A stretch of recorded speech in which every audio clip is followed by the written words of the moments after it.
بسم اللہ الرحمن الرحیم۔ کتاب شرح چہل حدیث از امام خمینی رحمۃ اللہ علیہ، 5ویں حدیث، صفحہ نمبر 141۔ ترجمہ۔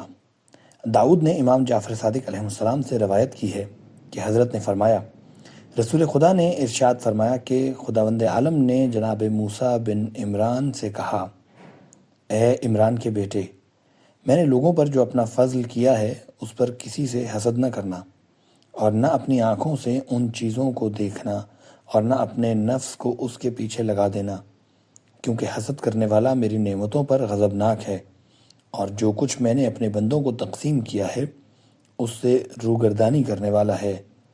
جو ایسا ہے میں اس سے نہیں ہوں اور نہ وہ مجھ سے ہے۔ شرح۔ حسد اس نفسانی حالت کو کہتے ہیں جس کی بنا پر حاسد دوسروں کے کمال کے چھن جانے اور خیالی نعمت کے سلب ہو جانے کی تمنا کرتا ہے، خواہ خود اس کے اندر وہ نعمت ہو یا نہ ہو، اور زوال کے بعد چاہے وہ نعمت اس کو ملے یا نہ ملے۔ حسد غبطہ سے جدا چیز ہے۔ غبطہ کا مطلب یہ ہے کہ غبطہ کرنے والا چاہتا ہے کہ وہ خیالی نعمت جو دوسروں کے پاس ہے اس کو بھی حاصل ہو جائے، اور وہ اس شخص کی نعمت چھن جانے کی آرزو نہیں کرتا۔ میں نے خیالی نعمت و کمال کی قید اس لیے لگائی کہ حاسد جس چیز کے زوال کی تمنا کرتا ہے یہ ضروری نہیں کہ وہ واقعی کمال یا نعمت ہو۔ بسا اوقات بہت سی ایسی چیزیں بالذات نقائص اور برائیوں میں سے ہوتی ہیں، لیکن حاسد ان کے زوال کی تمنا اس لیے کرتا ہے کہ اس کی نظر میں وہ کمال ہیں، یا کوئی چیز انسانی نقائص اور حیوانی کمالات سے ہوتی ہے، اور حاسد پر چونکہ حیوانیت غالب ہے اس لیے اس کو کمال سمجھتا اور اس کے زوال کی تمنا کرتا ہے۔ مثلا بعض لوگ قتل و خون ریزی کو ہنر سمجھتے ہیں، اور جب کسی کو اس میں ماہر دیکھتے ہیں تو اس سے حسد کرنے لگتے ہیں، جیسے بعض لوگ بیہودہ گوئی اور فحش کلامی کو کمال سمجھتے ہیں، اور جس میں یہ ہنر دیکھتے ہیں اس سے حسد کرنے لگتے ہیں۔ پس معیار خیالی کمال اور خیالی نعمت ہے، خود کمال و نعمت معیار نہیں ہے۔ مختصر یہ کہ جو شخص دوسرے کے اندر کسی نعمت کو دیکھ کر تمنا زوال کرے وہ حاسد ہے، چاہے وہ شے واقعی نعمت ہو یا نہ ہو۔ اقسام حسد۔ جان لو کہ حسد کی کئی قسمیں اور درجے ہیں، حسد کیے جانے والے کے اعتبار سے، حاسد کے اعتبار سے، اور خود حسد کے اعتبار سے۔ حسد کی چند قسمیں ہیں اور چند درجے ہیں۔ محسود کے اعتبار سے، یعنی جس سے حسد کی جائے، کبھی تو کمالات عقلیہ پر، کبھی اس کے صفات حمیدہ پر، کبھی اس کے مناسک و اعمال صالحہ کی بنا پر حسد کیا جاتا ہے، اور کبھی خارجی امور مثلا مال و منال، جاہ و حشم وغیرہ کی بنا پر محسود سے حسد کیا جاتا ہے، یا مذکورہ چیزوں کے مقابل جو چیزیں ہیں ان کی بنا پر حسد کیا جاتا ہے، جبکہ کمال صرف خیالی ہوتا ہے۔ حاسد کے اعتبار سے حسد کی صورت یہ ہے کہ کبھی تو حاسد عداوت کی بنا پر، کبھی تکبر کی بنا پر، کبھی خوف کی بنا پر، اور کبھی ان دیگر اسباب کی بنا پر حسد کرتا ہے جن کا ذکر بعد میں کیا جائے گا۔ البتہ خود حسد کے اعتبار سے یہ کہا جا سکتا ہے کہ حسد کے حقیقی درجات اور حسد کی حقیقی قسمیں یہ ہیں، وہ پہلی والی دونوں قسمیں نہیں ہیں۔ بس شدت و ضعف کے اعتبار سے حسد کے بہت سے مرتبے ہیں جو اسباب کے اختلاف کی وجہ سے مختلف ہوتے رہتے ہیں۔ ہم انشاءاللہ اپنی طاقت کے مطابق چند فصلوں میں حسد کی برائیوں اور اس کے علاج کے بارے میں بتائیں گے۔ ومن اللہ التوفیق۔ پہلی فصل، حسد کے بعض اسباب کا ذکر۔ یوں تو حسد کے بہت سے اسباب ہیں، لیکن سب سے اہم سبب اپنے نفس کی ذلت و گراوٹ کا احساس کرنا ہے۔ جیسے تکبر اپنی جگہ اس کے برخلاف ہوتا ہے۔ اگر انسان کے اندر ایک کمال محسوس کیا اور دوسرے کو اس سے محروم سمجھا تو خود بخود اس کے نفس میں ایک قسم کی عزت، برتری اور سرکشی پیدا ہو جاتی ہے، اور وہ انسان تکبر کرنے لگتا ہے۔ اور اگر دوسرے کے اندر کمال کا احساس کیا اور اپنے آپ کو محروم سمجھا تو اس کے اندر ایک ذلت و انکسار کی حالت پیدا ہو جاتی ہے، جس میں اگر خارجی عوامل اور نفسانی مصلحتوں کا دخل نہ ہو تو اس کے اندر حسد پیدا ہو جاتا ہے۔ کبھی ایسا بھی ہوتا ہے کہ دوسرے شخص کے مقابلے میں کسی کو اپنی کمتری کا احساس ہوتا ہے۔ ایسی صورت میں صاحب نعمت و کمال اپنے ایسے کسی دوسرے یا اپنے سے ذرا کمتر فرد سے حسد کرنے لگتا ہے۔ اس لیے یہ کہا جا سکتا ہے نفس کی کمتری اور تنگ دلی کا دوسرا نام حسد ہے، جس کی بنا پر انسان دوسرے کی کسی بھی خوبی یا کمال کے زوال کی تمنا کرتا ہے۔ چنانچہ علامہ مجلسی قدس سرہ نقل فرماتے ہیں کہ علماء نے حسد کے اسباب کو 7 چیزوں میں منحصر قرار دیا ہے۔ پہلی، عداوت، دشمنی۔ دوسری، احساس عزت و برتری۔ اس کا مطلب یہ ہے کہ حاسد یہ خیال کرتا ہے کہ محسود کے اندر جو کمال ہے یا اس کو جو نعمت حاصل ہے، اس نعمت کی وجہ سے وہ حاسد پر تکبر کر رہا ہے، اور چونکہ حاسد میں محسود کے تکبر اور فخر و مباحات کے جواب کی طاقت نہیں ہے، اس لیے وہ اس سے زوال نعمت کی تمنا کرتا ہے۔ تیسری، کبر۔ اس کی صورت یہ ہے کہ حاسد صاحب نعمت پر تکبر کرنا چاہتا ہے، مگر جب محسود سے زوال نعمت نہ ہو جائے یہ بات ممکن نہیں ہے، لہٰذا حسد کرنے والا محسود سے زوال نعمت کی تمنا کرتا ہے۔ چوتھی، تعجب۔ محسود کی عظیم نعمت پر حاسد کو تعجب ہوتا ہے کہ یہ اتنی بڑی نعمت اس شخص کو کیسے حاصل ہوئی، جیسا کہ سابق امتوں کی خبر دیتے ہوئے خداوند عالم کا ارشاد ہے، اعوذ باللہ من الشیطان الرجیم، ما انتم الا بشر مثلنا۔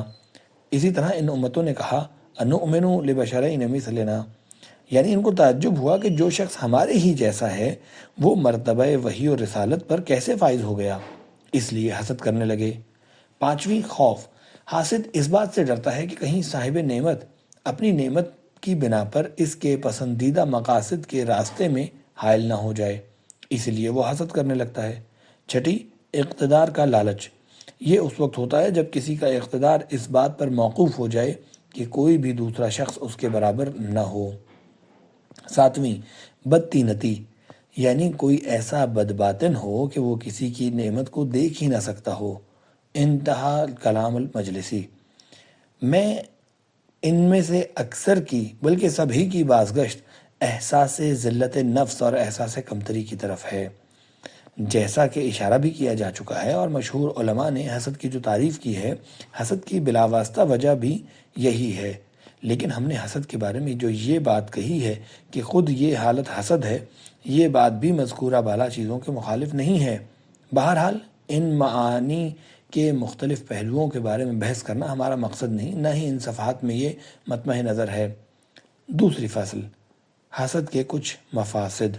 جان لو کہ حسد خود دل کے مہلک امراض میں سے ایک ہے۔ اسی حسد سے بہت سے ایسے قلبی امراض اور ایسے برے اعمال پیدا ہوتے ہیں جن میں سے ہر ایک مہلک ہونے کے ساتھ ساتھ انسان کی ہلاکت کا ایک علیحدہ سبب بن سکتا ہے، جیسے کبر وغیرہ۔ ان میں سے ہم صرف انہی کا ذکر کریں گے جو بہت ہی واضح ہیں، اور یقیناً اس کے اور بہت برے نتائج ہیں جو مجھ جیسے لکھنے والے سے پوشیدہ ہیں۔ حسد کی اپنی برائیاں حد سے زیادہ ہیں، چنانچہ صادق مصدق نے خبر دی ہے، معاویہ بن وہب کی صحیح حدیث میں ہے کہ حضرت امام جعفر صادق علیہ السلام نے فرمایا، آفتہ الدین الحسد والعجب والفخر۔ حسد، عجب یعنی خود پسندی اور تکبر دین کے لیے آفتیں ہیں۔ اور محمد بن مسلم کی صحیح حدیث میں امام محمد باقر علیہ السلام سے مروی ہے، اگر کسی شخص سے غصے میں کوئی زبانی یا علمی لغزش ہو جائے تو وہ بخش دی جاتی ہے، لیکن حسد ایمان کو اسی طرح کھا جاتا ہے جس طرح آگ لکڑی کو کھا لیتی ہے۔ یہ بات سبھی کو معلوم ہے کہ ایمان وہ نور خداوندی ہے جس کے فیض سے انسانی دل خدا کی تجلیات کی جلوہ گاہ بن جاتا ہے۔ چنانچہ حدیث قدسی میں ارشاد ہے، لا یسعنی ارضی ولا سماتی بل یسعنی قلب عبدی المؤمن۔ میں زمین و آسمان میں نہیں سما سکتا، ہاں اپنے بندے مومن کے دل میں سما سکتا ہوں۔ یہ نور معنوی، یہ خدائی روشنی جو قلب کو تمام موجودات سے وسیع تر قرار دیتا ہے، اور اس قلب کی تنگی و تاریکی کے منافی ہے جو دل میں اس خبیث صفت کی قدرتوں سے پیدا ہو جاتی ہے۔ یہ خبیث اور بری صفت اس حد تک دل کو مرجھا دیتی ہے اور اس کو تنگ کر دیتی ہے جس کے اثرات انسان کے ظاہر و باطن دونوں میں مرتب ہوتے ہیں۔ اس سے دل مردہ اور افسردہ ہو جاتا ہے، سینہ تنگ اور محزون ہو جاتا ہے، اور چہرہ بگڑ جاتا ہے۔ آدمی کی پیشانی پر بل پڑ جاتے ہیں۔ چنانچہ یہ حالت نور ایمان کو کمزور کر دیتی ہے، دل کو مردہ کر دیتی ہے، اور ان حالات میں جتنی قوت پیدا ہوتی ہے اتنا ہی نور ایمان ضعیف ہو جاتا ہے۔ مومن کے معنوی اور سوری اوصاف ظاہر و باطن میں حسد سے پیدا ہو جانے والے اثرات سے منافات رکھتے ہیں۔ مومن خدا کے بارے میں خود خوشبین ہوتا ہے اور خدا کی اس تقسیم پر جو اس نے اپنے بندوں کے درمیان فرمائی ہے راضی رہتا ہے، مگر حاسد خدا پر غضبناک ہوتا ہے اور تقدیرات الہی سے روگرداں ہوتا ہے۔ جیسا کہ خود حدیث شریف میں آیا ہے، مومن دوسرے مومنوں کی برائی نہیں چاہتا اور ان کو عزیز رکھتا ہے، لیکن حاسد اس کے برخلاف ہوتا ہے۔ مومن پر کبھی حب دنیا کا غلبہ نہیں ہوتا، لیکن حاسد حب دنیا کی شدت کی وجہ سے اس بری صفت میں گرفتار ہوتا ہے۔ مومن کو خدا کے علاوہ کسی سے خوف نہیں ہوتا، مگر حاسد کا حزن و خوف محسود ہی کے ارد گرد گھومتا رہتا ہے۔ مومن خندہ پیشانی رکھتا ہے، اس کے چہرے سے اس کا اندازہ ہو جاتا ہے، لیکن حاسد کی پیشانی پر ہمیشہ بل پڑا رہتا ہے۔ مومن متواضع ہوتا ہے اور حاسد زیادہ تر تکبر کرتا ہے۔ بس حسد ایمان کے لیے آفت ہے، وہ ایمان کو اسی طرح جلا دیتا ہے جس طرح آگ لکڑی کو جلا دیتی ہے۔ حسد کی برائی کے لیے یہی بات کافی ہے کہ ایمان جو نجات آخرت کا سرمایہ اور دلوں کی زندگی ہے، اسی کو انسان سے چھین لیتا اور انسان کو بیچارہ و مفلس بنا دیتا ہے۔ اسی طرح حسد کی ان برائیوں میں سے ایک جو حسد سے کبھی جدا ہی نہیں ہوتی، وہ ولی نعمت و خالق کائنات پر غضبناک ہونا اور اس کی تقدیرات سے روگردانی کرنا ہے۔ مادی دنیا کی حجاب اندر حجاب تاریکیوں اور اس کے مفادات کے حصول میں ہمارے انہماک نے ہمارے تمام حواس پر پردہ ڈال رکھا ہے، ہماری آنکھوں کو اندھا اور کانوں کو بہرا بنا دیا ہے۔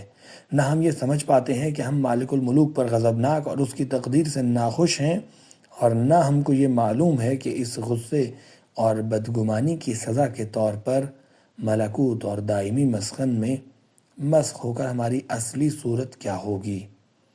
بس امام جعفر صادق علیہ السلام کی یہ آواز ہمارے کانوں تک پہنچی ہے کہ وَمَن یَقُلْ کَذَلِکَ فَلَسْتُ مِنْهُ وَلَيْسَ مِنِّی، جو انسان ایسا ہے وہ نہ میں اس سے ہوں اور نہ وہ مجھ سے ہے، یعنی جو مجھ سے روگردان اور ناراض ہے نہ میں اس سے ہوں نہ وہ مجھ سے ہے۔ ہم کو نہیں معلوم پروردگار کی ہم سے نفرت اور اس کی بیزاری کیسی مصیبت ہے اور اس کے اندر کیا کیا بلائیں ہیں۔ جو شخص بھی ولایت حق سے خارج ہو گیا اس کو ارحم الراحمین کے پرچم رحمت کے نیچے سے الگ کر دیا گیا، پھر اس کے لیے نجات کی کوئی امید بھی باقی نہیں رہی۔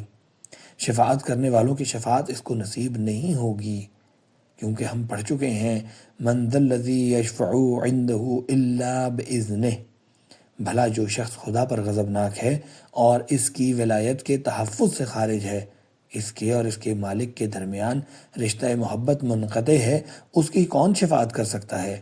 ہم خود اپنے اوپر جو مصیبت لائے ہیں، انبیاء و اولیاء کے پکارنے اور خواب غفلت سے بیدار کرنے کے باوجود ہماری غفلت روز بروز بڑھتی گئی اور ہماری بدبختی زیادہ ہوتی گئی، اس پر حسرت و افسوس ہے۔ علماء آخرت کی فرمائش کے مطابق حسد کی برائیوں میں سے فشار قبر اور تاریکی قبر بھی ہے، کیونکہ وہ حضرات فرماتے ہیں اس بری اور مردود اخلاقی صفت کی برزخی اور قبری صورت جو روحانی دباؤ اور قلبی قدرت کی حامل ہے، قبر کا دباؤ اور اس کی تاریکی ہے۔ قبر کی تنگی اور وسعت سینے کی کشادگی اور تنگی پر موقوف ہوا کرتی ہے۔ امام جعفر صادق علیہ السلام فرماتے ہیں کہ رسول خدا صلی اللہ علیہ وآلہ وسلم حضرت سعد کی تشییع جنازہ میں شریک ہوئے، جبکہ 70,000 فرشتے سعد کے جنازے کی مشایعت کر رہے تھے۔ رسول خدا نے اپنے سر کو آسمان کی طرف بلند کیا، اس کے بعد فرمایا کیا سعد جیسا آدمی بھی فشار قبر کا شکار ہو سکتا ہے؟ راوی نے امام سے کہا قربان جاؤں، ہم کو بتایا گیا ہے کہ سعد پیشاب کرتے وقت طہارت کا خیال نہیں رکھتے تھے۔ امام نے فرمایا معاذ اللہ، سعد کے اندر صرف ایک برائی تھی، یعنی اپنے اہل خانہ سے درشتی اور بدخلقی سے پیش آیا کرتے تھے۔ حسد کی وجہ سے دل کے اندر جو تنگی، تاریکی اور کدورت و فشار ہوتا ہے وہ دیگر اخلاقی برائیوں میں کم ہوتا ہے۔ مختصر یہ ہے کہ حاسد دنیا میں بھی عذاب میں مبتلا رہتا ہے اور قبر میں بھی دباؤ اور تاریکی میں گھرا رہتا ہے، نیز آخرت میں بھی وہ مبتلا و بے چارہ ہوتا ہے۔ یہ تو خود حسد کے برے نتائج ہیں، بشرط یہ کہ اس سے کوئی اور بری اخلاقی صفت یا باطل عمل پیدا نہ ہو۔ ویسے بہت کم اتفاق ہوتا ہے کہ حسد سے دوسری برائیاں پیدا نہ ہوں، بلکہ حسد سے اخلاقی اور اعمالی برائیاں بہت زیادہ پیدا ہوتی ہیں، جیسے بعض مواقع پر تکبر، جیسا کہ گزر گیا، غیبت، چغلخوری، فحش، ایذا رسانی وغیرہ، کہ ان میں سے ہر ایک باعث عذاب اور مہلک ہے۔ اس لیے ہر عقل مند پر لازم ہے کہ کمر ہمت باندھ کر اپنے آپ کو اس ننگوار سے اور اپنے ایمان کو اس بھڑکتی آگ اور سخت مصیبت سے نجات دے، اور اپنے کو اس فکری دباؤ اور تنگی قلب سے اسی دنیا میں جو زندگی بھر ایک مستقل اور دائمی عذاب ہے سے نجات دلا دے، اور تاریکی قبر، فشار قبر، نیز عالم برزخ کے دباؤ اور خداوند عالم کے غیظ و غضب سے رہائی حاصل کرے۔ اتنا تو سوچے کہ جس چیز کے اندر اتنی برائیاں ہوں وہ بہرحال لازم العلاج ہے۔ اس کے علاوہ تمہارے حسد سے محسود کو تو کوئی نقصان نہیں پہنچے گا، نہ اس کی نعمت زائل ہوگی۔ اس کے برخلاف محسود کے لیے دنیاوی و اخروی منفعت ہے، اس لیے کہ تم مبتلا ہو اور اس سے حسد کرتے اور دشمنی کا اظہار کرتے ہو، اور تمہارا غم اور عذاب میں مبتلا ہونا خود اس کے لیے ایک نعمت ہے، کیونکہ وہ دیکھتا ہے کہ خود تو نعمت سے مالا مال ہے اور تم اس کی نعمتوں سے مبتلا عذاب ہو۔ تمہارا غم اور عذاب میں مبتلا ہونا یہ خود اس کے لیے نعمت ہے۔ اگر تم کو اس دوسری نعمت کا احساس ہو اور تم اس پر متنبہ ہو تو یہ تمہارے لیے ایک اور عذاب اور فشار کا باعث ہوگا، اور محسود کے لیے یہ تمہارے عذاب و فشار باعث نعمت ہوگا۔ اس طرح یہ سلسلہ بڑھتا جائے گا اور تم ہمیشہ رنج و غم اور دباؤ کا شکار رہو گے، اور وہ ہمیشہ نعمت و خوشی اور مسرت میں رہے گا۔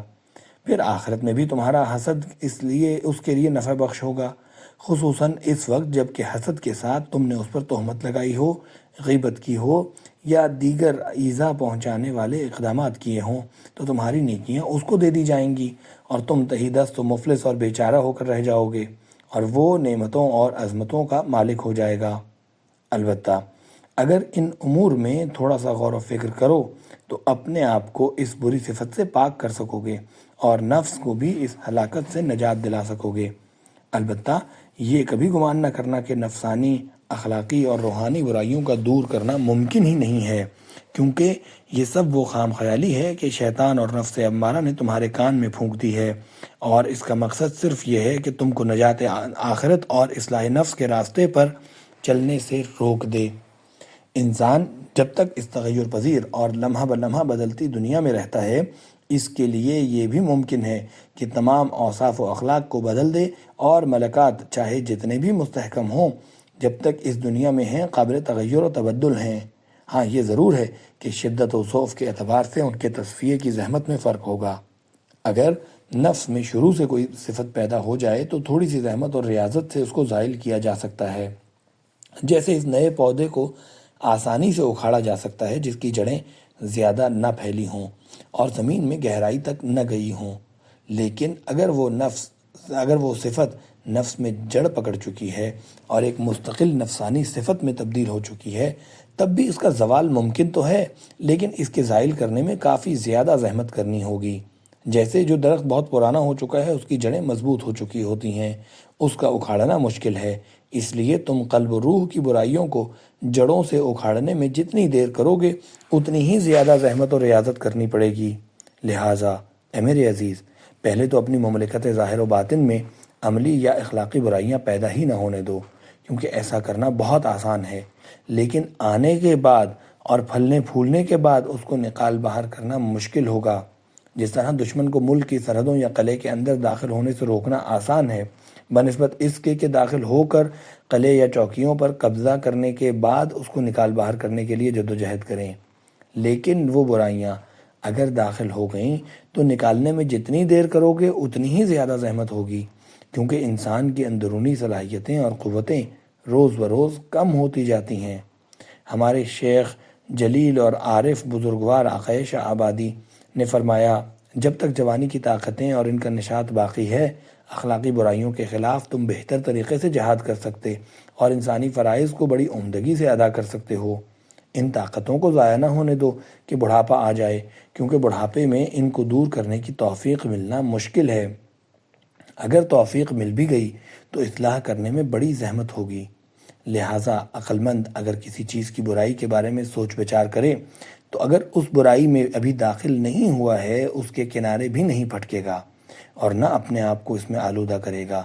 اگر خدا نخواستہ اس میں پھنس ہی گیا تو جلد از جلد اس کی اصلاح کرے گا، اس برائی کو جڑ پکڑنے سے پہلے ختم کر دے گا، اور اگر خدا نخواستہ اس نے جڑ پکڑ لی تو ہزاروں زحمتوں اور مشقتوں سے اس کو جڑ سے اکھاڑ پھینکے گا تاکہ وہ اپنے ثمرۂ برزخی اور آخرتی کو نہ پہنچ جائے اور باقاعدہ پھل پھول نہ جائے، کیونکہ اگر وہ ایسی اخلاقی برائی کے ساتھ اس دنیا سے جو مادی تغیرات اور حیوانی تبدیلیوں کی دنیا ہے منتقل ہو گیا تو پھر وہاں اس برائی کا قلاقمہ کرنا اس کے بس سے باہر کی بات ہوگی، اور پھر برزخ یا آخرت میں کسی نفسانی خلق کی تبدیلی ایک سخت اور قابل صد افسوس معاملہ ہے۔ حضرت رسول خدا صلی اللہ علیہ وآلہ وسلم نے فرمایا، اہل جنت جنت میں اور اہل دوزخ میں اپنی نیتوں کی بنا پر ہمیشہ ہمیشہ رہیں گے، اور بری نیت کا جو برے اخلاق سے پیدا ہوتی ہے اس وقت تک زائل ہونا ناممکن ہے جب تک اس کا سرچشمہ زائل نہ ہو جائے۔ عالم آخرت میں ملکات کا ظہور اتنی شدت و قوت سے ہوتا ہے کہ اگر انسان ہمیشہ جہنم میں ہے اس کا زائل ہونا محال ہو جاتا ہے، اور اگر دباؤ اور سختیوں اور آگ کی وجہ سے زائل بھی ہو جائے تو شاید زوال کے لیے کئی ربوبی صدیوں کی ضرورت ہوگی۔ لہٰذا اے عاقل، جس چیز کی اصلاح دنیا میں 1 ماہ یا 1 سال کی تھوڑی سی محنت سے ہو سکتی ہے وہ تمہارے اختیار میں بھی ہے، اور اس کی وجہ سے دنیا و آخرت کی گرفتاریوں سے نجات بھی پا سکتے ہو، تو اس کو اس کی حالت پر نہ چھوڑو بلکہ اس کی اصلاح کر لو، ورنہ وہ تجھے ہلاک کر دے گی۔